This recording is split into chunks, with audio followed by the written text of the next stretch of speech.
सरकारी स्कूलों का मुल्कगीर जायजा लेने के बाद एनसीपीसीआर यानी national commission of protection of child rights ने हुकूमत से सिफारिश की है कि मदरसों समेत ऐसे तमाम स्कूलों को राइट टू एजुकेशन और सर्व शिक्षा अभियान मुहिम के दायरेकार में लाया जाए।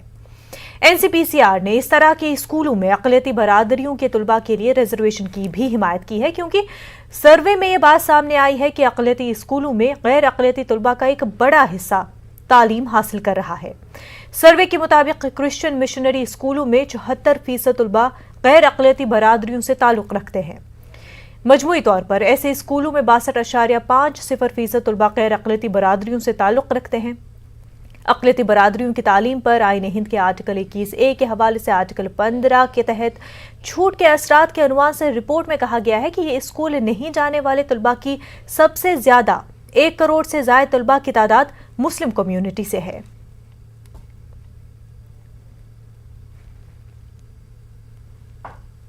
जो बच्चों की हकूक़ कमीशन की रिपोर्ट आज अखबारों में आई है, उसमें बहुत ही कमज़ोरियाँ हैं और ये बहुत साफ हो जाती है कि उनका सियासी मोटिव है किस तरीके से माइनॉरिटी इंस्टीट्यूशंस के हकूक़ को कम किया जाए। मैं 2 बातों पर फोकस करना मांगता हूँ। पहली बात तो बेसिक सवाल उठता है कि क्या इस कमीशन का इतनी ताकत है कि माइनॉरिटी इंस्टीट्यूशंस के ऊपर उनके मैनेजमेंट के इश्यूज के ऊपर बात कर पाए।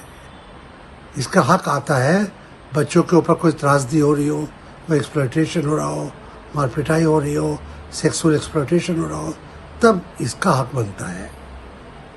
दूसरी बात इसमें आती है कि सुप्रीम कोर्ट ने कहा है कि आर्टिकल 30 के अंतर्गत माइनॉरिटी इंस्टीट्यूशंस के जो हकूक़ हैं वो बरकरार है, उनके ऊपर कोई हाथ नहीं डाल सकता है। और इन हकों में आता है मैनेजमेंट कैसे की जाए, कौन प्रिंसिपल रहेगा, कौन मैनेजर रहेगा, कौन से टीचर लिए जाएंगे नहीं लिए जाएंगे, ये मैनेजमेंट के हक है, उसको कोई छू नहीं सकता है। तीसरा सवाल आता है कि इकोनॉमिकली वीकर सेक्शन का इसके बारे में क्या कहना है। इकोनॉमिकली वीकर सेक्शन क्यों बनाया गया था? वो बनाया गया था जब पता लगा कि धन्ना सेठ एजुकेशन को एक धंधा बनाए हुए थे। हमारे साथ इस वक्त बीजेपी लीडर शुभेंदु शेखर अवस्थी जी जुड़ चुके हैं। खैर मकदम है आपका शुभेंदु जी। अवस्थी जी, जिस तरह से एनसीपीसीआर का सर्वे सामने आया है उसको लेकर के जो ख़ास तौर से क्रिश्चियन माइनॉरिटी जो मिशनरी स्कूल से वाबस्ता लोग हैं वो उसके ख़िलाफ़ है और कह रहे हैं कि इसकी ज़रूरत नहीं है। आरटीई के तहत ऐसे माइनॉरिटीज़ के स्कूल जो है उनको लाने की ज़रूरत ही नहीं है। देखिए, पहला तो मैं ये कहूँगा कि ये जो सर्व शिक्षा अभियान है भारत का जी, और राइट टू एजुकेशन जिसकी बात हम कर रहे हैं, ये हर बच्चा जो भारत में पैदा हुआ है उसको अधिकार है पढ़ने का। अब इसमें स्पेशल प्रोविजंस किए गए अपने कॉन्स्टिट्यूशन में। आपने 30 भी देखा है, आर्टिकल नंबर 30, 21A, जिसमें कहा गया है, और आर्टिकल 15(5) में ये एग्जेम्प्ट किया गया है कि यदि कोई माइनॉरिटीज के स्पेशल स्कूल्स हैं जहां पे वो अपने तरीके से फॉर द कल्चरल और उसके लिए पढ़ाना चाहते हैं तो वो भी खोल सकते हैं और उनको एग्जेम्प्ट रखा जाएगा आरटीई से। मींस आपका स्कूल के राइट ऑफ एजुकेशन का जो वो है उससे उनको अलग रखा जाएगा। इसीलिए 93A जो अमेंडमेंट हुआ उसका क्या इफेक्ट पड़ा, इसके लिए कमीशन से बोला गया कि आप चूंकि क्या इसका इफेक्ट पड़ रहा है, और उन्होंने जो इंफॉर्मेशन दिया आप देखिए वो बहुत इंपॉर्टेंट है समझने के लिए कि अभी भी कुछ 1.1 करोड़ मोहम्मदन मुस्लिम बच्चे जो हैं जिनके एजुकेशन उनके स्कूलों में नहीं हो पा रही है, आउट ऑफ स्कूल हैं। तो ऐसे बच्चों को किस तरीके से पढ़ाया जाए? देखिए, कानून में आर्टिकल्स तो जुड़ते जाएंगे, एक आर्टिकल दूसरे आर्टिकल को कंट्राडिक्ट करता है, पर हमारा भारतीय जनता पार्टी और देश की सरकार का एक ही उद्देश्य है कि भारत का हर बच्चा किसी भी तरीके से एजुकेशन पा सके और उसका वो अधिकार है। अब मैनेजमेंट कैसा रहेगा, कौन रहेगा? जो माइनॉरिटीज स्कूल्स हैं जो उनके चलाने, जैसे मोहम्मदन स्कूल्स हैं, बहुत सारे मदरसेज हैं, तो उनको चलाने के लिए उनके वक्फ बोर्ड रहता है, बहुत सारे उनके सिस्टम्स रहते हैं, उसके हिसाब से चलता है।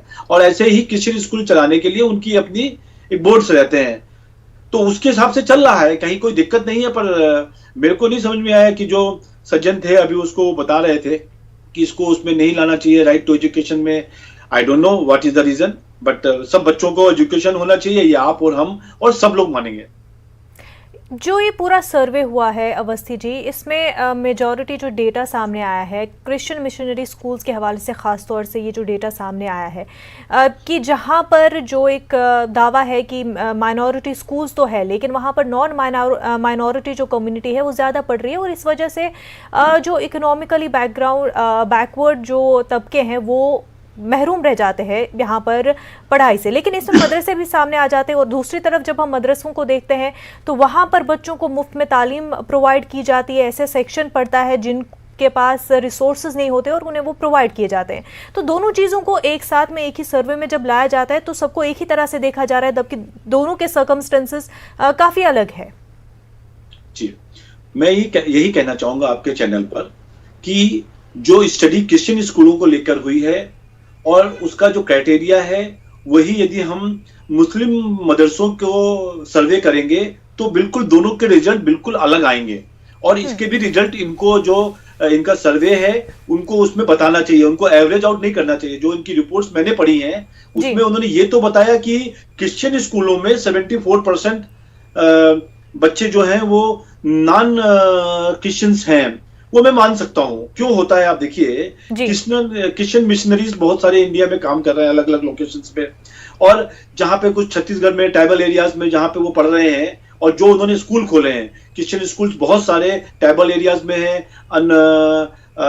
ऐसे स्थानों पर हैं जहाँ पे और स्कूल नहीं है, तो वहाँ पे सभी बच्चे पढ़ते हैं और उनको अपना टोटल सपोज करिए 100 बच्चों का उनको लेने हैं, तो वहाँ पे जो जो बच्चे अवेलेबल होते हैं, अब वहाँ पे यदि क्रिश्चियन कम्युनिटीज नहीं है ट्राइबल एरियाज में तो बच्चे तो जो भी नॉर्मल आएंगे और पढ़ेंगे।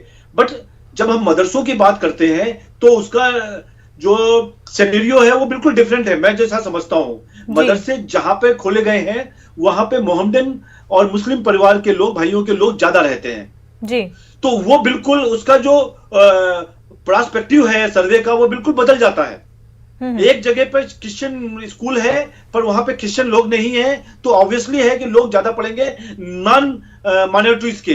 पर दूसरी बात ये भी है कि जब हम देखते हैं रेशियो, जिन कई रियासतों में ऐसा इस सर्वे में भी आया है, बंगाल, यूपी का यहाँ पर मेंशन हुआ है, जहाँ पर बहुत कम परसेंटेज है पॉपुलेशन क्रिश्चियन माइनॉरिटीज़ की, लेकिन जब हम माइनॉरिटी स्कूल्स का देखते हैं तो काफ़ी ज़्यादा तादाद में क्रिश्चियन माइनॉरिटी स्कूल्स है। तो वहीं मदरसों का देखते हैं तो पॉपुलेशन ज़्यादा है, परसेंटेज पॉपुलेशन का ज़्यादा है, लेकिन वहीं मदरसे काफ़ी कम है। बिल्कुल बिल्कुल, इसीलिए मैंने क्या हुआ देखो, मैं एक आपके नेशनल चैनल पे बोलना चाह रहा हूँ कि जब क्रिश्चियन स्कूलों ने अपने स्कूलों में इंग्लिश पढ़ाना चालू किया और कॉन्वेंट एजुकेशन जब आपने भी पढ़ा होगा और पब्लिक में भी एक बड़ा सा और उनके पेरेंट्स में भी बच्चों में था कि मेरे बच्चे बहुत अच्छा इंग्लिश बोले, और इसलिए कॉन्वेंट स्कूलों का एक चलन चला। यदि हम 80 से लेकर 95 तक जाएं, 1980 से लेके 1995 तक, तो कॉन्वेंट स्कूलों का पूरे देश के अंदर बोलबाला था। वो वहां पे चूंकि एजुकेशन इंग्लिश में पढ़ाई जाती थी और हमारे भारतीय लोग इंग्लिश में स्पीकिंग के कारण थोड़ा अट्रैक्ट होते थे, इसलिए कॉन्वेंट स्कूलों का बढ़त हुई। वहीं पर जो संस्कृत के स्कूल थे या मदरसे थे उस पर लोगों ने अपना रुझान कम किया था। पर धीरे धीरे जब समय आया 95 से आगे का, तो जो अच्छे स्कूल खुलने चालू हुए, डीपीएस खुलना चालू हुआ, डीएवी खुलना चालू हुआ और बड़ी यूनिवर्सिटीज खुलना चालू हुई, तो वहां पर फिर इन नए स्कूलों ने इन जो माइनॉरिटीज स्कूलों से ऊपर एजुकेशन किया, तो पब्लिक वापस उधर की ओर ट्रेंड हुई। तो ये एक तरीके का मैं आपको कहना चाहता हूं कि मदरसे, मैं मानता हूं कि मदरसों की संख्या और होनी चाहिए, पर हो क्या रहा है कि एक मदरसे में यहाँ पे सपोज करिए 1000 बच्चे पढ़ने के लिए उसका प्रोविजन है, पर बच्चे अभी भी वहां पे पढ़ने के लिए यदि 1000 का प्रोविजन है, वहां पे 300 से 400 या 500 है, पूरी सीट नहीं भर पा रही है। तो हमको अपनी मदरसों की भी एजुकेशन इस तरीके से लानी चाहिए जिससे कि आम पब्लिक उसकी ओर अट्रैक्ट हो। मेरा सुझाव है, मानना नहीं मानना, जो मदरसों को संचालित करने वाले लोग हैं उनको देखना है। जी, इस वक्त हमारे साथ कांग्रेस लीडर के रहमान खान साहब भी जुड़ चुके हैं। खैर मकदम है आपका खान साहब। इस वक्त उनसे राब्ता मुनक़ता हो गया, थोड़ी देर बाद उनसे फिर से राब्ता बनाने की कोशिश करेंगे। अवस्थी जी, वहीं पर बात ये भी सामने आती है कि जो मदरसे ऑलरेडी माइनॉरिटी अफेयर्स में आ चुके हैं, जो मेन स्ट्रीम में आ चुके हैं, लेकिन जब बात आती है उनके बजट के हवाले से तो हर साल वो कम होता दिखाई देता है। वहीं स्कॉलरशिप्स है, लेकिन स्कॉलरशिप्स बच्चों तक सही से नहीं पहुंच पाती है। तो एक सवाल भी उठता है कि जो ऑलरेडी बच्चे हुकूमत के अंडर में आते हैं, आरटीई के अंडर में आते हैं, उनको जो मदद पहुंचनी चाहिए, जो स्कॉलरशिप्स पहुंचनी चाहिए, वो तो उन तक सही से नहीं पहुंच पा रही है। ऐसे में ये कोशिश कि दीगर जो मदारिस है वो भी आरटीई के अंडर आ जाए, तो किस तरह से तमाम तर स्टूडेंट्स के साथ इंसाफ हो पाएगा? देखो मुर्तजा, मैं एक ही चीज आपको कहूंगा, इसमें भी यूपी में एक सर्वे कराया गया 2 साल 3 साल पहले की बात है, और उनसे सभी बच्चों का डिटेल मांगा गया और उनका आधार कार्ड मांगा गया। अब हो क्या रहा है, बहुत सारे ऐसे मदरसे भी हैं, बहुत सारे ऐसे और स्कूल भी हैं जिन्होंने सरकारों से पैसा तो ले लिया पर बच्चों तक नहीं पहुंचाया। ये घटनाएं आपने भी देखी हैं। जब उनसे डिटेल मांगा गया, आज दिल्ली में क्या हो रहा है, आप देखिए, किसी बच्चे को कोई सहायता करनी है, कोई स्कूल को उसको वो कुछ स्कॉलरशिप देनी है या कुछ रिबेट देना है या कुछ और खर्चा देना है, तो बच्चों के खुद के अकाउंट में पैसा ट्रांसफर होता है, स्कूल के प्रिंसिपल के पास नहीं, स्कूल के मैनेजमेंट के पास नहीं। तो हो क्या रहा है कि चाहे वो मदरसा हो, चाहे वो कोई इस तरीके का प्राइवेट स्कूल हो, वहां पर जो पैसा पहले बल्क में आता था, वो यदि सीधा बच्चों या बच्चों के पेरेंट्स को ट्रांसफर किया जाए ऑन अकाउंट, तो बहुत सारी चीजें ट्रांसपेरेंट हो जाएंगी। और इससे मेरा मानना है, आप देखिए, मैं एक एग्जांपल भी देता हूं कि एक स्कूल था लखनऊ के पास का, मैं नाम नहीं लूंगा क्योंकि स्कूलों के नाम ना लेना ज्यादा अच्छा है चैनल के ऊपर। वहां पे लगभग 1500 बच्चों का उन्होंने दिखाया कि हम पढ़ाते हैं ये इस क्लास में, और जब उन बच्चों की लिस्ट और उनका आधार कार्ड माना गया, तो उस पर उन्होंने बताया स्कूल के कुल बच्चे जो पढ़ने वाले बच्चे थे वो सब निकाल के 650 बच्चे निकले। मींस 750 बच्चे या 850 बच्चे वो बच्चे थे ही नहीं, बस खाली नाम डाले हुए थे। इसका मतलब यह है कि कहीं ना कहीं जो इनको चलाने वाला मैनेजमेंट है उसको भी ठीक रखना पड़ेगा, उसको भी ठीक होना पड़ेगा। और जो ये लोग चला रहे हैं, बात है कि ये सब जो है, जो मिनिस्ट्री है माइनॉरिटी अफेयर्स की, ये उनको देखना है, तो वहां पर भी वहीं से शुरुआत होनी है। हमारे साथ कांग्रेस लीडर के रहमान खान साहब भी जुड़ चुके हैं। खैर मकदम है आपका खान साहब। इससे पहले भी ये मांग उठ चुकी है कि माइनॉरिटी स्कूल्स को जो है आरटीई के तहत लाया जाए। एक बार फिर ये मांग उठी है और इस पर एनसीपीसीआर का सर्वे भी आया है। इस सर्वे को आप किस तरह से देखते हैं? देखिए, ये सर्वे तो होते रहते हैं, अलग अलग मकसद के लिए सर्वे होते रहते हैं। मैं उसमें कोई मैं राय नहीं दूंगा कि सर्वे, बहुत से सर्वे होते हैं कि एनसीपीसी का भी सर्वे हुआ है जी। ये सवाल अब यहाँ होता है कि आरटीए के अंदर माइनॉरिटी एजुकेशन इंस्टीट्यूशन को लाया जाए या नहीं जी। ये सवाल बहुत पुराना है, बहुत डिबेट हुआ है। आरटीई एक राइट टू एजुकेशन कानून है, under the fundamental right to education. ये सवाल अब सिर्फ इसी यहाँ को महदूद कर दिया है हुकूमत ने कि सिर्फ प्राइवेट इंस्टीट्यूशंस में एक कोटा हो गवर्नमेंट का, मगर यहाँ कोई ये बात नहीं होती कि प्राइवेट इंस्टीट्यूशन का हिस्सा जो एजुकेशन में, it not even 10% of the total education institutions which is there in the country. तो इससे इसका मकसद ये है कि, और दूसरी बात यहाँ है कि कॉन्स्टिट्यूशन की बात है, आर्टिकल 30 में एक राइट दिया गया है, राइट टू एस्टैब्लिश, और कॉन्स्टिट्यूशन और इसमें बहुत से कोर्ट डिसीजन हुए। मैं नहीं समझता है कि ये जो बार ये आर्टिकल 29 और 30 की बात उठती है, और कहीं ना कहीं आज हमको फिर कॉन्स्टिट्यूशनल डिबेट में जाने की जरूरत नहीं। It is assurance given to the minorities at the time of forming the constitution, they have the right, absolute right to establish education institute of the choice. And बहुत से कोर्ट डिसीजंस में आए हैं। मुझे नहीं लगता कि क्यों बार, क्योंकि हमारा राइट टू एजुकेशन एक्ट में भी ये कहा गया है कि this act is subject to article 30 of the constitution. और खान साहब के साथ हमारा राब्ता मुनक़ता हो गया, एक बार फिर से जोड़ने की कोशिश करेंगे। अवस्थी जी, आप सुन रहे थे कि रहमान खान बता रहे थे कि आर्टिकल 30 में ये राइट दिया गया है कि माइनॉरिटीज़ जो है अपने इंस्टीट्यूशंस कायम करें ताकि अपने कल्चरल, रिलीजियस, लिंग्विस्टिक जो भी राइट्स है उनको महफूज कर सके। और दूसरा उन्होंने कहा कि इससे पहले भी बहस छिड़ चुकी है, कोर्ट से डिसीजंस आ चुके हैं, तो बार बार ये टॉपिक को उठाना क्या मतलब होता है? देखिए, ये जो रहमान साहब कह रहे थे कि इस तरीके के सर्वे एक सोशियो इकोनॉमिक और एजुकेशन का क्या स्टैंडर्ड है इसके लिए होते रहते हैं। मैं एक बहुत बड़े प्रोग्राम में गया और उसमें एक मदरसे का कार्यक्रम था और उसमें जब स्टूडेंट्स के साथ मैं बात कर रहा था तो उनके बात में भी ये बात समझ में आई कि जो आज के कंपटीशंस हो रहे हैं, जो ग्रेजुएशन के बाद कंपटीशन होते हैं जिसमें बच्चा अपना कैरियर बना रहा है, उस बच्चे को उस पढ़ाई के लिए तैयार करना है हमको। ऐसा ना हो कि हम अपने कल्चरल को सेव करने के चक्कर में बच्चे की लाइफ और कैरियर को गड़बड़ कर दें। तो इसका बैलेंस होना बहुत जरूरी है और मैं इस बात को मानता हूं कि आप अपने कल्चर को सेव करते हुए बच्चे के एजुकेशन को और बच्चे के कैरियर को भी ध्यान में लाते हुए अपने करिकुलम में ऐसे कोर्सेज को लाना चाहिए। यदि आपको लगता है स्कूल्स में जो बच्चे पढ़ते हैं वो कॉम्पिटिटिव एग्जाम्स में बहुत अच्छी कारकर्दगी दिखाते हैं। देखो मुर्तजा, आप रेशियो देखो, मैं ये नहीं कह रहा कि उसमें बच्चे आगे नहीं आते हैं। मैं ये कहाँ कह रहा हूं कि मदरसों के स्कूलों से बच्चे बहुत ओलंपिक में भी जा रहे हैं। मैं ये कहना चाह रहा हूं कि अभी बहुत बड़ा स्कोप है कि जो इस तरीके के माइनॉरिटीज के स्कूल खोले गए हैं उसमें जो लोग चला रहे हैं उनको अपना कैरिकुलम को और अच्छा करना चाहिए। अभी बहुत पहले ही मतलब रहमान खान साहब से जानना चाहेंगे। रहमान खान साहब, जो माइनॉरिटी स्कूल्स है, क्या जो सिलेबस वहाँ पर है वो अभी भी सेंचुरीज पुराना है और क्या जो वहाँ पर करिकुलम है वो कॉम्पिटिटिव एग्जाम्स के लिए सही नहीं है? देखिए, अवस्थी साहब ने कहा, मैं उनसे भी इत्तेफाक करता हूं कि जो हमारे मदारिस हैं, ये मदारिस का सिलसिला ये नया नहीं है, ये पुराना है। मैं वो भी मानता हूं कि यहाँ के सिलेबस बहुत पुराने, इसलिए व्हाट इज रिक्वायर्ड, क्या जरूरी जो है कि रिफॉर्म्स होना चाहिए मदरसा एजुकेशन में, नॉट के आरटीए के जरिए से कुछ कोटा देके रिफॉर्म।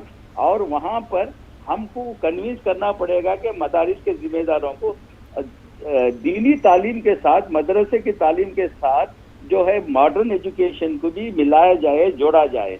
ये एक बहुत बड़ा काम है जो हुकूमत ने कभी नहीं लिया अपने हाथ में। सिर्फ आरटीए की बात करते हैं, ये काम नहीं। अगर मदरसों को वाकई जो अवस्थी साहब ने कहा कि मदरसों के बच्चों को भी वो हक मिलना चाहिए कि कॉम्पिटिटिव एग्जाम्स में बैठें और वहाँ से उनको भी एक हक मिलना चाहिए। इसलिए मदरसे का निज़ाम ही अलग है। वो निज़ाम को में रिफॉर्म्स लाने के लिए हुकूमत ने आज तक नहीं कोशिश की, तो उसमें रिफॉर्म्स लाना है। मैं ये मानता हूँ कि मदरसों में भी मॉडर्न एजुकेशन से जोड़ना चाहिए मदरसों में, मगर ये आरटीए के जरिए से नहीं जोड़ सकेंगे आप। आरटीए की हुकूमत का यही कहना है कि हम रिफॉर्म करना चाह रहे हैं, तो आरटीए के जरिए जब ये मदारिस आ जाएंगे तो उनमें रिफॉर्म आ जाएगा। नहीं, बिल्कुल नहीं होगा। ये एक गलत सोच है, क्योंकि मैं खुद मिनिस्ट्री हेड किया हूँ, माइनॉरिटी अफेयर्स मिनिस्ट्री। मैंने खुद कोशिश किया। आप मदरसों को लाएं तो सिर्फ एक पॉलिटिकल इशू हो जाएगा। उसके लिए आप ये नेशनल काउंसिल जो आपने सजे, इनको इसके ऊपर करना चाहिए। मदरसों में रिफॉर्म, मदरसों के वालों से डिस्कस करके किस तरह के रिफॉर्म लाना है। मैं खुद मेरी एक किताब लिखा हूँ जिसमें मॉडर्नाइजेशन ऑफ अराबिक मदरसा के ऊपर मैं बहुत बड़ा मैं एक चैप्टर ही इंक्लूड किया हूँ। मैं मानता हूँ कि आज मदरसों के जरिए मदरसों के बच्चों को जो 8 साल 9 साल 10 साल में मदरसों में दाखिल किया जाता है और उनकी मर्जी के खिलाफ जाता है, तो हर आरटीआई क्या कहता है कि हर इंडियन सिटीजन बच्चा जो होता है 14 साल तक कंपलसरी एजुकेशन उसका हक है और बेसिक एजुकेशन अप टू 10+2 होना चाहिए। तो इसके लिए किस तरह से मदरसों में 10+2 इंट्रोड्यूस करें, इसके ऊपर बहस होना चाहिए, ना कि आरटीए। आज अब देखिए, आज मदरसे में अंग्रेजी पढ़ा के नहीं रहते। अब वो मदरसे के बच्चे को आप भेजेंगे तो वो मदरसे में क्या पढ़ेगा, यहाँ क्या पढ़ेगा? आप मदरसे में इंट्रोड्यूस कीजिए। आरटीए का छोड़िए, आरटीए की बहस अलग है। जी, अवस्थी जी, आपने सुना कि रहमान खान साहब क्या कह रहे थे कि रिफॉर्म करना है, ज़रूरत है उसकी, लेकिन उसके लिए हुकूमत को कदम उठाने हैं, लेकिन आरटीई के तहत नहीं, वरना वो पॉलिटिकल पूरा मामला हो जाएगा। आपका क्या कहना है? देखो मुर्तजा, मैं बिल्कुल साफ कहना चाहूंगा कि मुनर्जा। पिछले 40 सालों से मुनर्जा पिछले 40 सालों से इसका प्रयास किया गया, और हर बार जब भी इस तरीके की प्रयास किए गए मदरसों में दूसरी तरीके की एजुकेशन को, इवन स्पोर्ट्स को लाने के लिए भी, तब भी वहां के जो लोग उसको चला रहे थे उनका बहुत बड़ा विरोध रहा। उन्होंने कंप्यूटर्स को मना किया, उन्होंने अंग्रेजी को पढ़ाने से मना किया, उन्होंने खेल कूद को मना किया, ओलंपिक में जो गेम होते थे उसको भी रोका। मेरे पास बहुत सारे एग्जाम्पल्स हैं और आपको भी मालूम है। आप किसी पर्टिकुलर कम्युनिटी की बात कर रहा हूं मैं, सपोज करो मैं क्रिश्चियन स्कूल्स की बात नहीं कर रहा हूं, मैं स्पेशली मुस्लिम बहुल्य क्षेत्रों की बात कर रहा हूं जहां मदरसे चल रहे हैं। वहां पर एक बहुत बड़ा विरोध होता है छोटे छोटी चीजों को इंप्लीमेंट करने के लिए। इवन मिड डे मील के लिए भी बड़ा क्या चीज खिलाया जाना चाहिए, तो उन्होंने ये भी जवाब लिखा कि ये आपका काम नहीं है, हम लोग डिसाइड करेंगे। देखिए, जब पूरे देश के सभी बच्चे एक ही प्लेटफॉर्म पे आएंगे, एक ही तरह का सिलेबस पढ़ेंगे, तो बहुत सारे बच्चे इस कंपटीशन में आएंगे, और उस कंपटीशन में मैं चाहता हूं कि मदरसे में पढ़ने वाले बच्चे भी आए और आगे बढ़ें। यदि उन बच्चों को बड़े होके खाली आपको मौलवी ही बनाना है, तो ये गलत सोच है।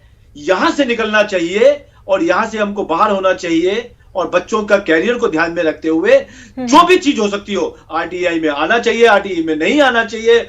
इसके अंदर मॉडर्न एजुकेशन, जो रहमान साहब ने इतनी बड़ी किताब लिखी, रहमान साहब से पूछे, जब वो खुद माइनॉरिटी में थे, या 40 साल से, जो 50 साल से सरकारें इसको चला रही है देश को, उन्होंने कभी प्रयास नहीं किया कि किस तरीके से इस पूरे मदरसों के स्कूलों का मॉडर्नाइजेशन हो।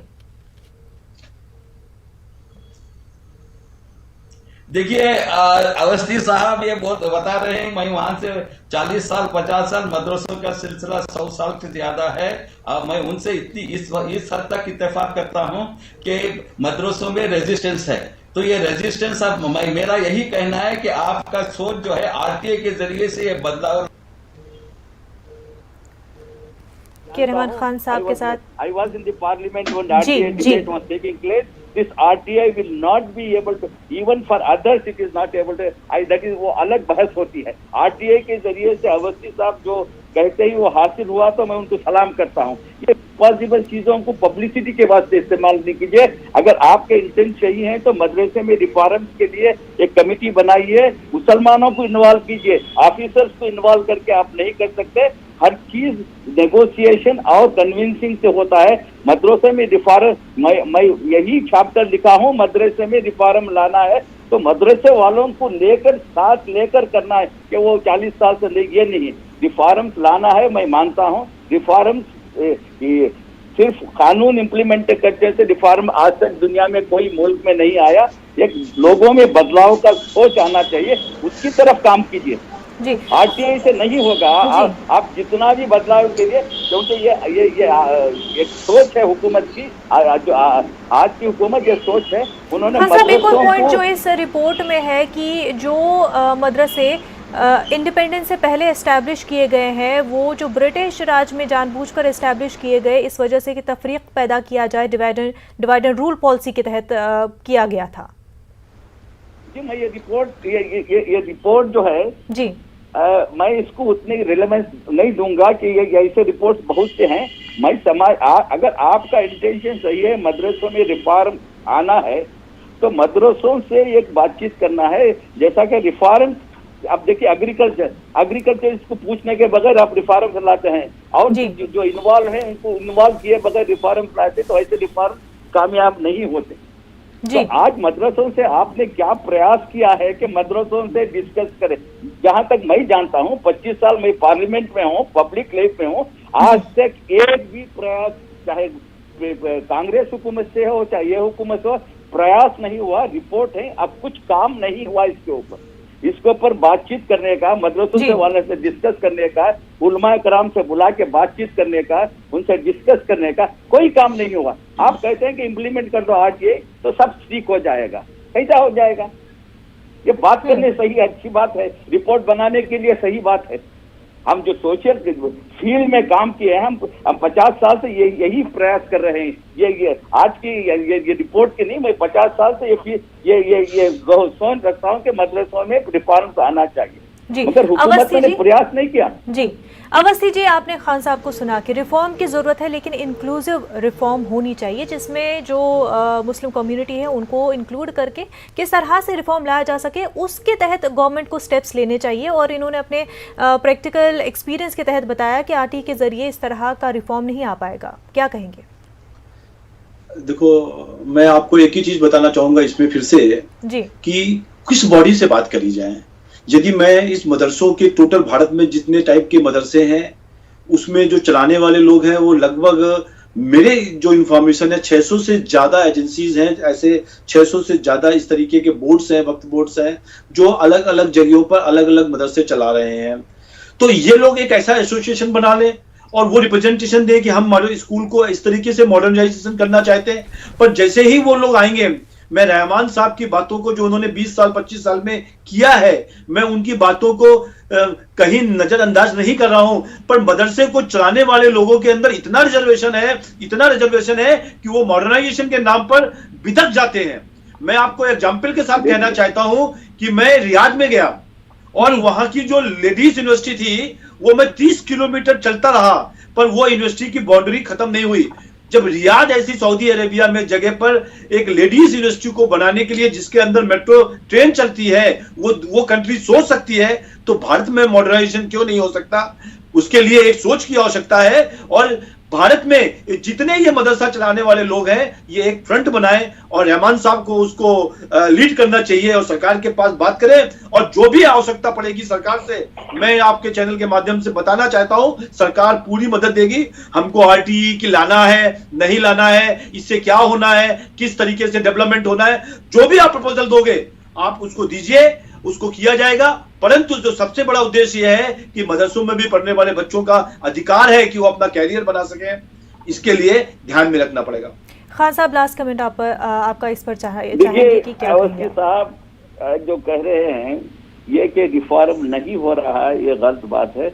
रिफॉर्म हो रहा है मदरसों में, बहुत से मदरसों में मॉडर्न एजुकेशन इंट्रोड्यूस किया गया है, प्रयास हो रहा है, ये नहीं कि प्रयास नहीं हो रहा है। मदरसे के स्टूडेंट साहब एनओएस से जुड़े हैं, national institute of open school से पूरे, आप ये आरटीए के जरिए से नहीं कर सकते, पूरे मदारिस को एनआईओएस से जोड़िए, उनको जब उनके सिलेबस में इसका एक हिस्सा बनाइए। और इस तरह के यहाँ हजारों मदरसे अब काम कर रहे हैं, मैं ये बातों से नहीं कर रहा, हजारों मदरसे आज काम कर रहे हैं। साउथ में हमने काम बहुत किया है और यही मदरसे के बच्चों को मदरसे के साथ आलिम बनाने के साथ साथ उनको एनओएस से एग्जामिनेशन से जोड़कर उनसे बातचीत करके, और वो मदरसे के स्टूडेंट आज डॉक्टर्स बने हैं, इंजीनियर्स बने हैं, हमारे पास मिसालें हैं और मदरसे बदल रहे हैं। आप खुद मदरसा एजुकेशन बोर्ड गवर्नमेंट के बिहार में है,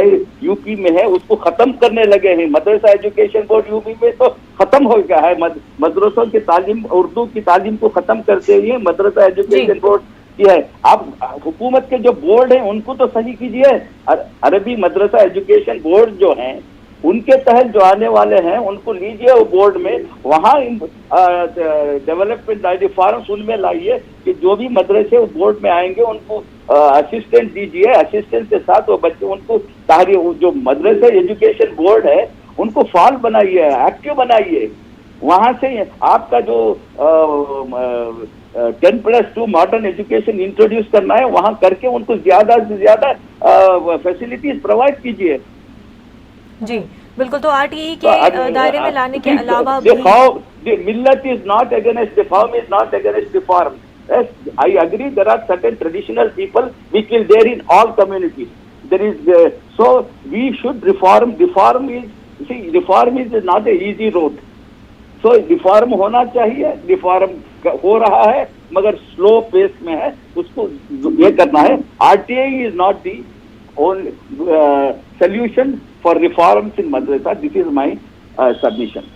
बिल्कुल, तो जिस तरह से एनसीपीसीआर की रिपोर्ट सामने आई है, लेकिन जिस तरह से फाइंडिंग्स इसमें हुई है और मदरसा का जो रोल है और जिस तरह से मदरसे की लेकर के परसेंटेज है, उन तमाम को लेकर के जो इक़दाम किए जाने चाहिए सरकार की जानिब से, वो ज़रूर होने चाहिए। इंक्लूसिव रिफॉर्म होना चाहिए और RTE के तहत ही नहीं जो रिफॉर्म है वो हो सकता है, बल्कि और भी कई रास्ते हैं जिनको लेकर के हुकूमत एजुकेशन को, मदरसा एजुकेशन को और भी रिफॉर्म कर सकती है।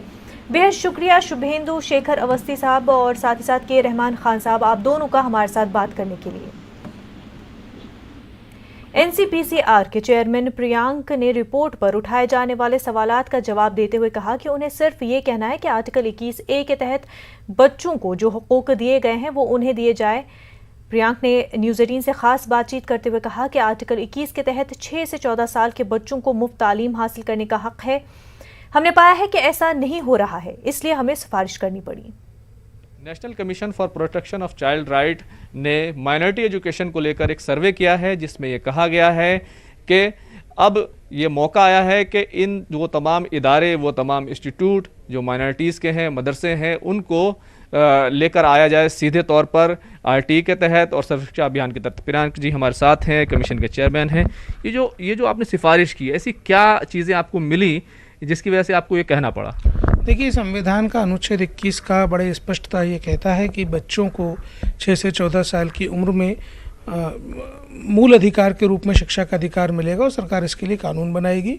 हमने ये पाया कि बहुत से बच्चे अपने इस बुनियादी हक से महरूम हैं, इसलिए हमको ये सिफारिश करनी पड़ी कि शिक्षा का अधिकार कानून के फ़ायदे, उसमें चाहे मिड डे मील का खाना हो, चाहे उनके पास किताबें हों, यूनिफॉर्म हो, जूते हों, स्कूल का भवन हो, खेल का मैदान हो, खेल की सामग्री हो, लाइब्रेरी हो, ये सभी बच्चों का अधिकार है। शिक्षा उनको मिलनी ही चाहिए। क्या आपने पाया कि ये तमाम अधिकार इन माइनॉरिटी इंस्टीट्यूशंस में नहीं मिल रहे हैं? क्या कमियां हैं जिसकी वजह से आप ये कह रहे हैं कि जो पुरानी व्यवस्था है उसको ख़त्म कर दें? देखिए, हमारा किसी व्यवस्था को ख़त्म करने या किसी व्यवस्था को बनाने को लेकर कुछ भी हमने नहीं कहा है। हमने बड़ा स्पष्ट कहा है कि आर्टिकल 21A जो कहता है उसको ट्रू स्पिरिट और सेंस में बच्चों तक पहुंचाया जाए। जो बच्चे बुनियादी शिक्षा के अधिकार से महरूम हैं, जिन बच्चों को केवल रिलीजियस एजुकेशन दी जा रही है, उनको बुनियादी शिक्षा से जोड़ा जाए। लेकिन एक काउंटर क्वेश्चन आ रहा है, आप कह रहे हैं कि अब इनको RTE के तहत लाकर जो एग्जाम्पशन मिला हुआ था, जो छूट मिली हुई थी, वो ख़त्म कर दिया जाएगा। तो ये जो रिपोर्ट है ये पूरी पॉलिटिकल मोटिवेटेड है? देखिए, इस सवाल पे तो मैं केवल इतना ही कहना चाहूँगा कि हम बच्चों के अधिकार की बात कर रहे हैं। अब कम्युनिटी के राइट्स बच्चों के राइट्स के ऊपर प्रिवेल नहीं कर सकते। जो बच्चों के राइट्स हैं वो सरकारों का काम है उनको देना, और बच्चों के राइट्स की ये जो बात है सभी को समझना चाहिए। अगर संविधान देश का ये कहता है कि बच्चों को समान शिक्षा, एक फंडामेंटल एजुकेशन उनका राइट है, तो वो उनको देने में किसी को कोताही नहीं होनी चाहिए, और इस तरीके की बात सभी को समझनी चाहिए।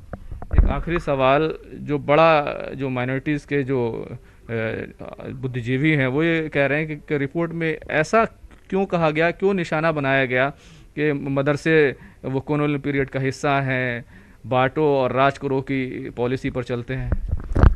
देखिए, हमने जो कहा है वो ये कहा है कि ब्रिटिशर्स ने सबसे पहले इंस्टीट्यूट्स को माइनॉरिटी स्टेटस देना शुरू किया, और निश्चित रूप से ब्रिटिशर्स तो बांटो और राज करो के सिद्धांत पे देश में काम करते रहे। हमारी रिपोर्ट में ऐसा कहीं नहीं कहा गया है कि मदरसे बांटो और राज करो का काम करते हैं, मदरसे बंटवारा का काम करते हैं। हमने कहीं नहीं कहा, ये झूठी बात है जो भी आरोप लगाता है। और देश के बच्चों को थोड़े कंपेशन की ज़रूरत है, थोड़ी सिंपैथी की ज़रूरत है। ऐसी बुद्धिजीवियों की बिल्कुल आवश्यकता नहीं है जो रिपोर्ट का अनर्थ निकाल कर गलत बयानी करें, गलत बातें फैलाएं। बहुत बहुत शुक्रिया। तो ये थे प्रियांक कानूनगो जी, जिन्होंने कानून के हिसाब से अपनी तमाम बातें रखी हैं। उम्मीद की जानी चाहिए देश के जो बच्चे हैं उनको अच्छी शिक्षा मिलेगी और उनके लिए बेहतर रास्ते निकलेंगे। कैमरामैन कार्तिक के साथ खुर्रम शहजाद, न्यूज़ 18 दिल्ली। खबर दोपहर में फिलहाल इतना ही। आदाब।